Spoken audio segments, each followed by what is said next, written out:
Hi, everyone. I'm Seda Akurt from the International Biogeography Society. Welcome to the Funk Lecture Series on Biogeography event. Today we're hosting José Alexandre F, Diniz Filho, and his presentation title is Divide and Conquer, Biological Diversity as a Source of Underdetermination in Macroecology and Biogeography. Now, let's wait a couple of minutes for people to join. Meantime, I want to go over the upcoming events of the IBS. The next speaker of the Funk Lecture is Pablo Marquia, and he'll be presenting about the theory of island biogeography and the integration of theories in ecology.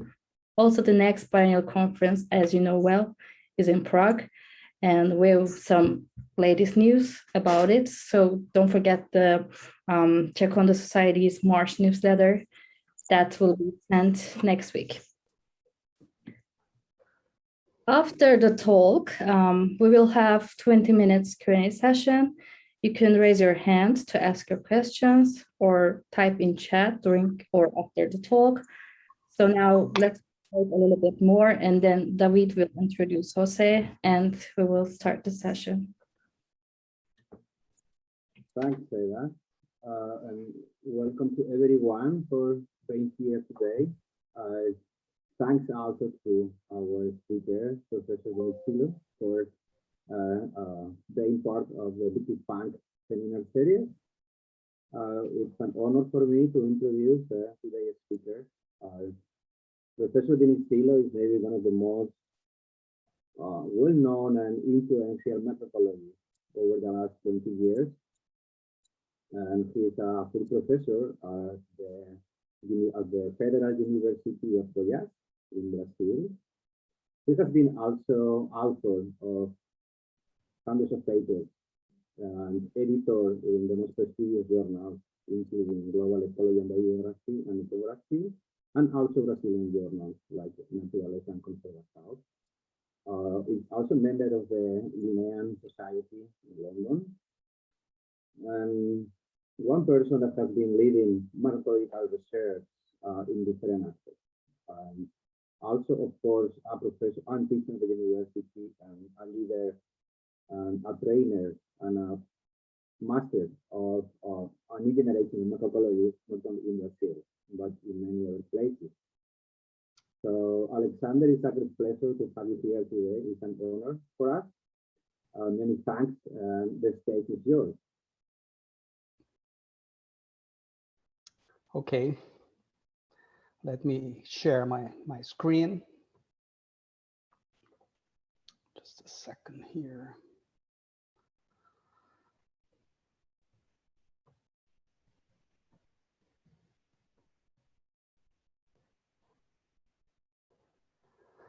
Hi, everyone.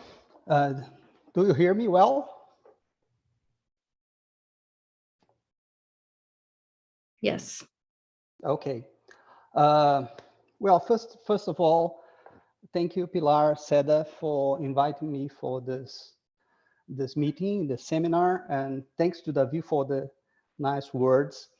It's a real pleasure to be here. Thanks to the International Biogeography Society for the opportunity. And when Pilar first invited me for this talk, I told her that I was interested in the last few years in a few very boring questions in philosophy of science and in how they can help us to improve our understanding of macroecological and biogeographical patterns and processes. And so she kindly said that she would be interested in listening. And so I proposed her to talk about underdetermination, right? And what is underdetermination? We usually talk about underdetermination in philosophy of science as an idea related to several. It's a complex of several ideas related to our inability to confirm or to refute scientific theories by empirical evidence, both because we cannot test the hypothesis in isolation. So we call this holistic underdetermination. We are trying to test something, but there are always assumptions. There are always alternative ways to think about this, or different assumptions that can be met or cannot be met, or because we have multiple equivalent theoretical explanations for the same empirical pattern. And we call this contrastive underdetermination. In this last case, we can have alternative theories that equally explain the empirical evidence. And we can have current equivalent theories, or we can select a theory, but we are not sure that a better theory will not appear in the future, right? So we have these two types of underdetermination, the contrastive underdetermination and the holistic underdetermination. They are quite related, different ways to see this more pessimistic view about the impossibility to test or to evaluate our scientific theories. And the term underdetermination came from these two philosophers of science, Pierre Duhem in the late 19th century and Willard Quine in the most famous in the middle 20th century. And so now we usually say, call underdetermination the Duhem-Quine thesis, right? And there's a lot of discussions about underdetermination in philosophy of science, different issues, both because we're talking about hypothesis testing, right? So in our, what does it mean when we test a hypothesis related to a theory and we confirm or not this hypothesis? What does it mean? And moreover, about the scientific realism debate. So what do we mean about the scientific theories when we confirm a theory? What we are saying about the underlying real world, or in other words, do the theory provide a real description, an accurate description of the processes and the mechanisms and the unobservable components that underlie the empirical evidence? This is a very important debate in philosophy of science, right? And of course, this is also related to a gradient in terms of optimistic and pessimistic views in philosophy of science about the nature of scientific theory. For instance, if we have a more optimistic view, we are usually thinking about a realistic interpretation of the theory. So when we confirm, let's say, a hypothesis, or we are not able to reject a hypothesis, we think that we have a closer understanding, a more accurate understanding of the real world. And so underdetermination in this case is a challenge, because actually the philosophers of science that goes in this direction of a more realistic interpretation, as we're going to see, they do not believe that underdetermination really exists or is a problem, right?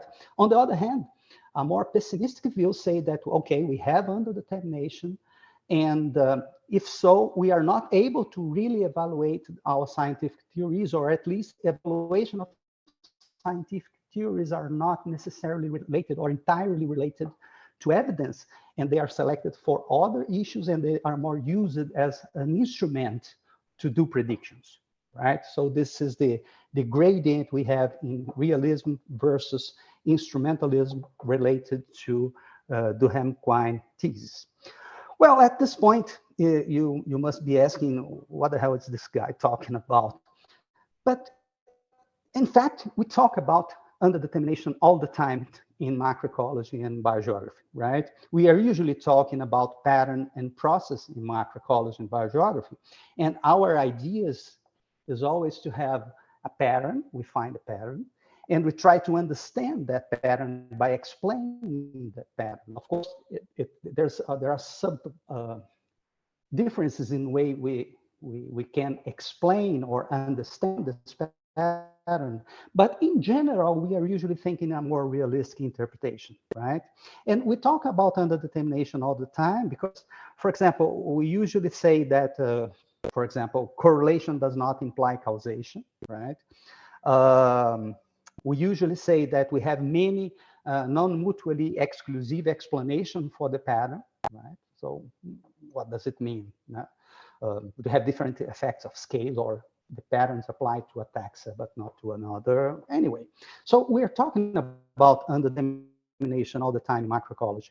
And although we talk a lot about underdetermination, even though we not use the term a lot, thinking about underdetermination in the context of philosophy and thinking or recalling the many discussions in philosophy of science in the last 100 years about this topic can help us to improve our understanding of many different issues and about the scientific reasoning in macroecology and biogeography. And I think that we can make sense of many debates and discussions we have about pattern and processes, right?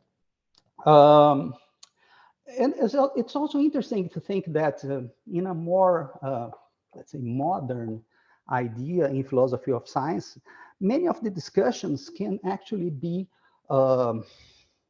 can be improved by trying to look at empirical evidence or historical patterns. So I think that we can make sense of underdetermination using empirical data, simulations, and we can try to link this idea of underdetermination with biodiversity shortfalls, deconstructions, and many issues in macroecology. And I think in particular, and the title of the talk reflects the idea that, for example, deconstruction is a new idea about how to deal with underdetermination that is very unique to macroecology or to ecology because of the evolutionary dynamics, but we're going to explore this in a bit. And as I said, I think that we have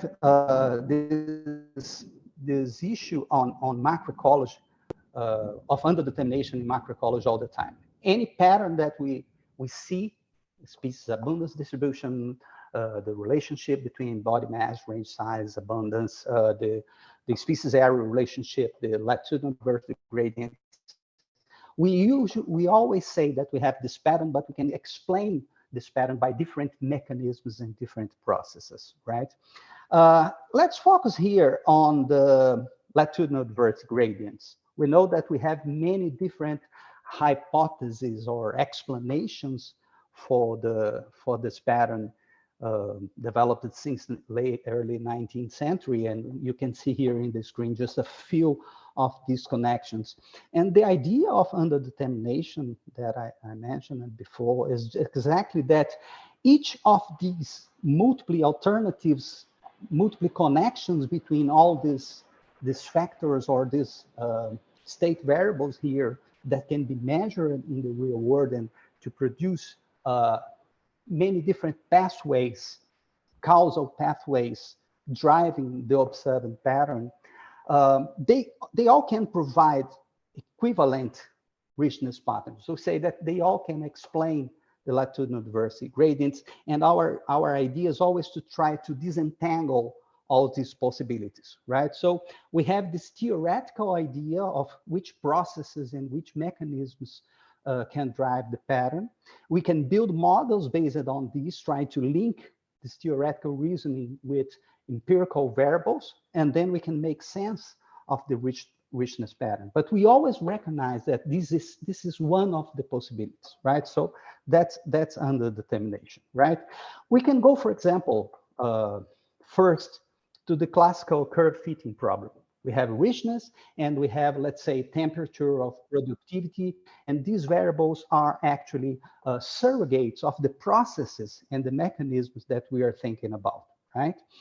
And we all know that we can fit, for example, a linear model here, the red line here. But we know that in theory, there are many infinite possibilities to draw lines that could describe the way temperature or productivity are really affecting richness, but we are unable in general to discover. So the underdetermination here comes from both a modeling question, a translation between the theory and the model, and the idea that we have different theories based, for example, on temperature, those causal links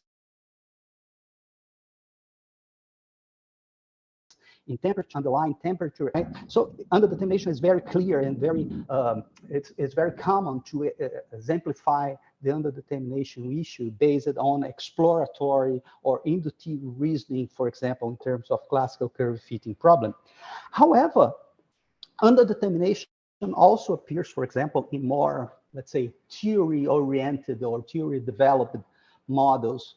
For example, in the latitudinal gradients, for example, Drew Allen's model based on metabolic theory predicted a slope.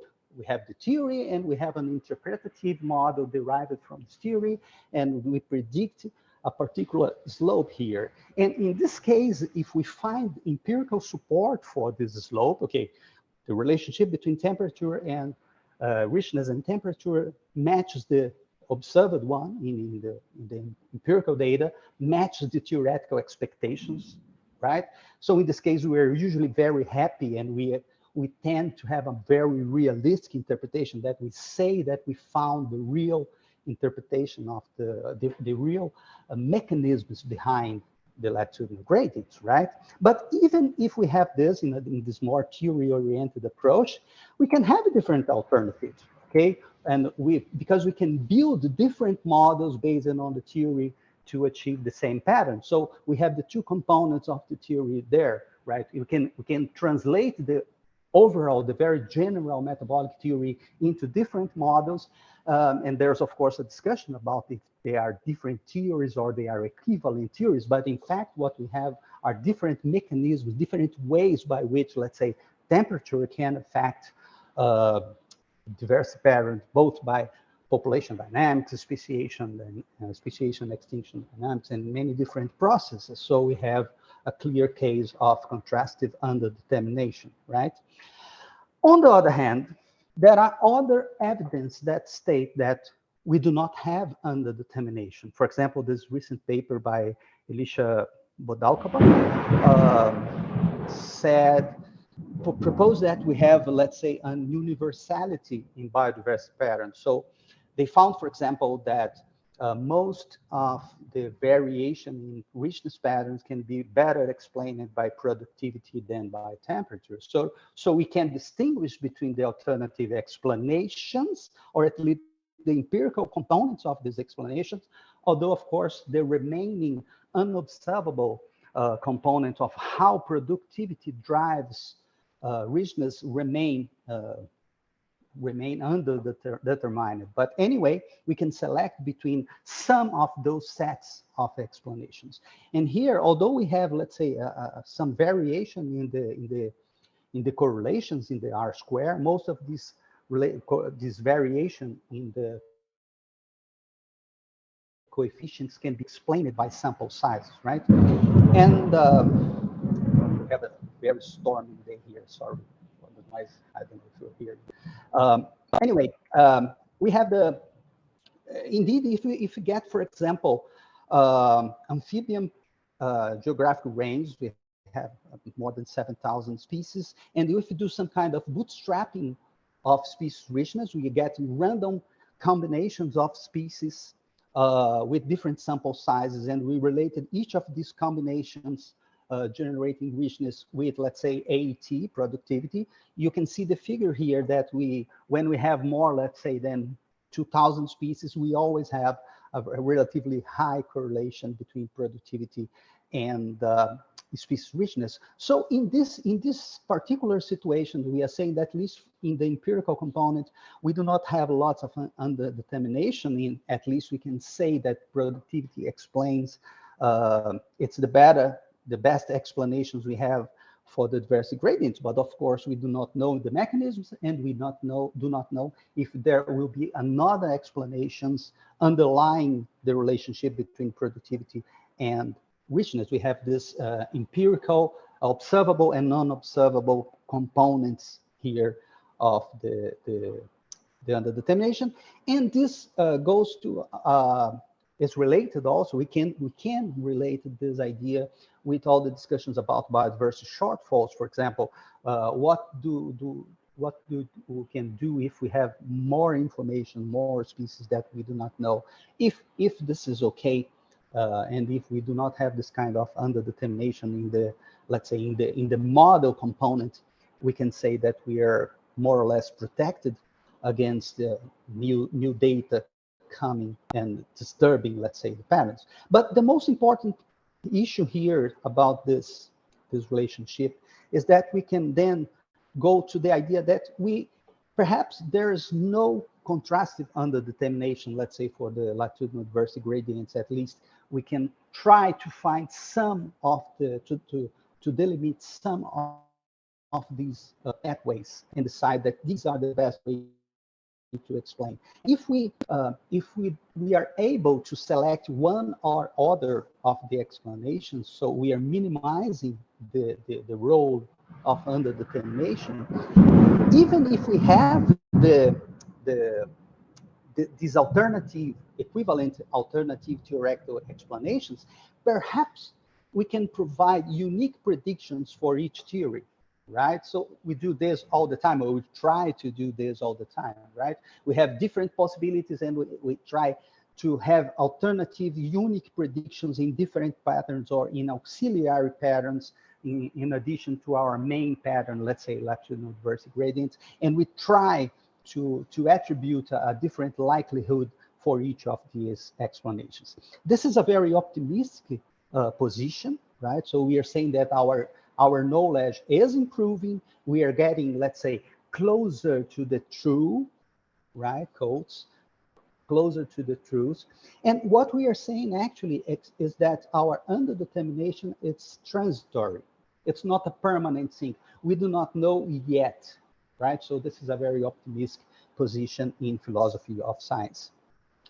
Another interesting idea here, I just want to briefly mention this, is that we can evaluate underdetermination by computer simulations. Today we have many different tools and many possibilities to simulate the data, to simulate different patterns and processes, mechanisms driving diversity patterns. And then we can try to see what happens in the simulations. For example, getting our last simulation that was published in 2018, I think, and was led by Tiago Rangel and Rob Caldwell, my friends Rangel and Caldwell. We did all these simulations to understand how different mechanisms could generate diversity patterns in South America. And I just got this as a very simple example, right? And we have, for example, bird richness and the simulated richness under alternative process. And what you can see here are different R squares from each simulation. Of course, here we can select a few of these explanations, and this is also a very common strategy. We usually say, okay, we have one of our combination of parameters, one of our models have an R square, let's say, of higher than 0.7, right? So, okay, we can distinguish. There are some of the explanations or some of the simulations that are designed to provide explanations are not working. Some of them are. But the idea is, what if we get only those that have, let's say, high R square? How similar are these simulations? So here you can see, for example, a relationship between the similarity among the models, right? This is the first principal component of the parameter combinations for each of the 1500 simulations, and we have the R squares. So in this red circle here, we have a very good R squares, but in the vertical, we can see that we have very similar models. Some of them explain very well the pattern, but others do not explain so well. On the other hand, we have very dissimilar models that also explain a lot of variation in richness. So the trick idea here is that we can evaluate how we have contrasted underdetermination by comparing these alternatives models and see how they generate exactly the same pattern or very similar patterns for the different groups of organisms. Of course, this is just a very simple example, and we must expand this a lot because we have relatively restricted conditions in the simulation. We must expand the possibilities of parameter combinations, other processes, you know, to better evaluate this. Another interesting recent idea about holistic underdetermination in the latitudinal gradient, just as an example of holistic underdetermination is that, for example, Freeman and Matthew Panel recently proposed what they call the latitudinal taxonomy gradient. So in short, what they said is that tropical species, let's say in general, are in general not well delimited. So we have a problem in the branch lengths. If we're going to do a phylogeny, we have a problem in the branch lengths of these species. So we entirely bias the estimates of diversification processes, right? And consequently, this entirely jeopardizes our ability to understand how diversification drives latitudinal diversity gradient. So this is an assumption when we analyze diversification rates comparing, let's say, temperate and tropical regions. We are assuming that we do not have this latitudinal gradient, but we have lots of evidence that there is. So our understanding of diversification, the geographical components of diversifications, is underdetermined by the latitudinal taxonomy gradient. And our last interesting issue here is about deconstruction, right? And I think that this is very new because when people talk about underdetermination in other fields, they usually do not think about evolution because they are systems, let's say in physics or chemistry or biochemistry anyway. They do not evolve in the sense that we have in ecology and biology, right? So up to this time, I did not talk about anything about which taxonomic scale or which phylogenetic scale are we talking about when we analyze latitudinal gradients. Okay, we usually say that we have a latitudinal gradient for amphibians or for mammals, and we know that if we get these very large groups of organisms, we tend to see the latitudinal gradient. But when we study a group, let's say mammals, our first idea is that, okay, I now understand the patterns for mammals. I can fit a model. I can, let's say, confirm a theory, despite all the problems we mentioned. But we have an idea. We have a good idea of. We believe that we have a good idea of what is happening. But does this theory or does this model equally applies, let's say, to birds? If we get birds, we can do a correct prediction for birds, right? Okay. If yes, okay, we can be happy. We have all the underdetermination problems that I already mentioned. But the interesting question is that if we cannot do this, so if the model we developed for mammals does not apply to birds, so this is a classical induction problem. Okay, we are testing something here. We develop something for this group, and it's not working for the other groups. This is a classical induction problem in terms of confirmation of scientific theories. But we can reformulate it as related to holistic underdetermination by thinking in what we can call Taxon invariance principle. So the first idea is that we must compare the patterns for the different groups. But a very common approach today is to deconstruct the macroecological patterns using the term that Pablo Marquette proposed. Pablo, he will be the next speaker next month. Okay, that's great. And Pablo proposed a few years ago, a lot of years ago actually, the deconstruction of macroecological patterns. So we can have these different, for example, for the four vertebrate groups, mammals, birds, and amphibians and reptiles. Okay, they are similar. But for example, we know that if we look in more detail, the difference between mammals and birds, the patterns are similar, but the phylogenetic structure underlying each group is slightly different. And if we go to reptiles, the environmental predictors are different, are more related to temperature than to productivity. So how we make sense of this idea of deconstruction in the context of underdetermination. One of the interesting possibilities is to think about the phylogenetic deconstruction. So we can get, for example, let's say a phylogeny for the amphibians, we have the pattern, but we can try to model and to understand what happens if we get different clades throughout the phylogeny.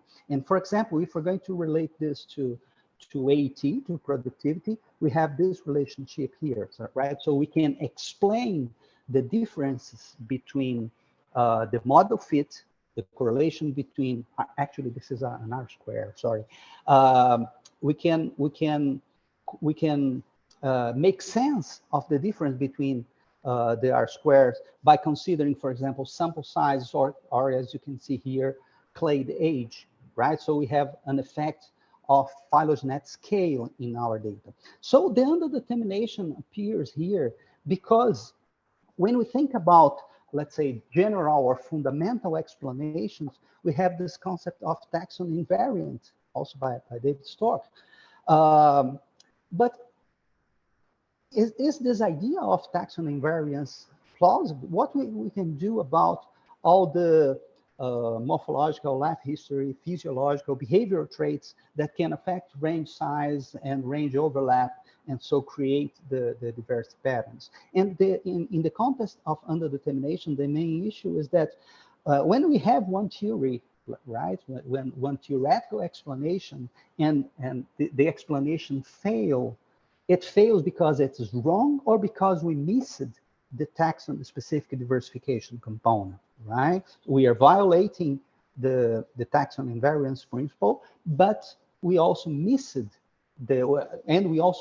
something that is driving patterns in this group that is very particular and related to evolutionary diversification of the group, right? For example, this new paper by Michael Weiser, it's not very new, it's 2018, okay. They developed a more complex idea based on metabolic theory by incorporating many other stuff. And they predicted, for example, that the slope of the diversity gradient in respect to temperature also varies with average body size, right? So what I'm saying is that we should incorporate to minimize from a more realistic and a more optimistic point of view, we must incorporate taxon specific components or additions to the theory, right, to minimize the underdetermination issue. But of course, when we get these more complex theories incorporating taxon specific ideas about physiology or behavior or ecology, do we increase or decrease underdetermination? Because we are getting more models, so we are adding to our interpretation or to our explanation all the diversification dynamics of the traits in these groups, right? So we are thinking that this is the trait that drives diversity, but it can be another trait, and the trait can evolve in different ways. We have this discussion, for example, for body size, right? We use body size as a surrogate for many stuff, but in general, it's difficult to disentangle which life history components, for example, associated with body size are driving the diversity pattern. So we are incorporating all this uncertainty of trait evolution and trait mediation of gradients into our models of latitudinal diversity gradient. So many people will say that we are going to increase our contrasted underdetermination. And of course, we have this balance between unique predictions and general universal predictions for groups of organisms and for diversity patterns. And when we start to add taxon specific stuff, we're getting a more complicated or a more delicate balance between general and local explanations. And we can even go, following Pablo's idea, we can even go to what we called long ago also extreme deconstruction principle. We can, okay, if the diversity patterns are taxon invariant, and perhaps we can explain everything by what happens at species level within the ranges of species. So we go to a lot of complications related, for example, to reductionism in macroecology and all related stuff. So there's a lot of connections between these different philosophical ideas related to underdetermination to evaluations that we do all the time in macroecology and biogeography.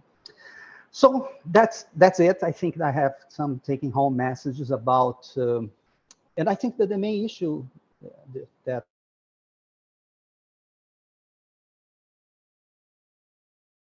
I just mentioned is that if we do, this allows a deeper and perhaps more integrated understanding of our scientific reasoning in macroecology and biogeography. We can make sense of a lot of discussions and a lot of, we can be more